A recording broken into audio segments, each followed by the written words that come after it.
পারে না। বাবাইদা একটি সাধারণ মানুষ মাত্র, আপনাদের মতন। মঞ্চ দেন দেখার সুবিধার জন্য, শোনার সুবিধার জন্য। আমি আপনাকে দেখাতে পারি এই যে পূর্ণিমার চাঁদ আজ আকাশে দেখাতে পারি, তাহলে কি আপনি আঙুল দেখবেন না চাঁদ দেখবেন? আমি আঙুলের কাজ করতে পারি, চাঁদ তো ঠাকুর, তাকে দেখান, তার দিকে তাকিয়ে থাকেন। মানুষকে নিয়ে আয়োজন নিয়ে মত্ত হতে নেই, মানুষ তাকে আয়োজিত করতে পারে ঠাকুরের পথে চলার, মঙ্গলের পথে চলার, এইটুকু আমরা করতে পারি। এই হচ্ছে আমাদের জীবন। আর বিশ্বাস, বিশ্বাস তীব্র করে। গুরু ছাড়া আর অন্য কোনো গতি নেই।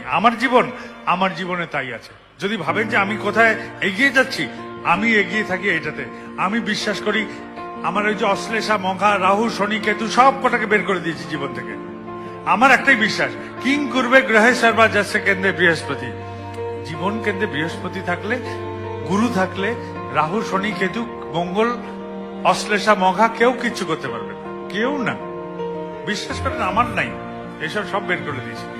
আর আমি বাবা বৈদ্যনাথের নগরে থাকি, আজ অব্দি বৈদ্যনাথ দর্শন হয়নি আমার, হয়নি। আমার জল পিপাসা পেয়েছে, আমার হাতে এক বোতল জল আছে, আমি এই বোতল থেকে জল খাবো না দূরে চাপা কলে গিয়ে জল খাবো? বলুন তো দেখি। আমি তো জল খুলে এখান থেকেই খেয়ে নেবো, কারণ এটাই তো আমার হাতের কাছে। আমি এই জন্য বলি, গুরু ব্রহ্মা, গুরু বিষ্ণু, গুরুর দেব মহেশ্বরা। কেননা গুরুকে ধরলেই তো ব্রহ্মা, বিষ্ণু, মহেশ্বরকে ধরা হয়। কি ধরে থাকবো আমি এসব? তাই আমার ধরাই হয়নি, যাওয়াই হয়নি, পৌঁছানোই হয়নি। এই আমি বুঝি, এটাই আমার ঠাকুর বোধ। আমি এরকম করেই ঠাকুর চিন্তা করি। আপনারা কিরকম ভাবে করেন আমার জানা নেই।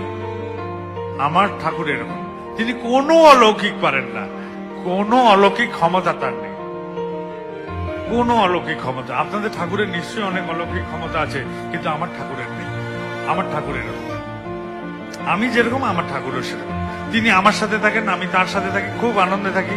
আর মনে হয় দুজনে একসাথে থাকার সময় আমি পৃথিবীটাকে এক মুঠিতে টিপিয়ে নিতে পারি, এরকম মনের মধ্যে বল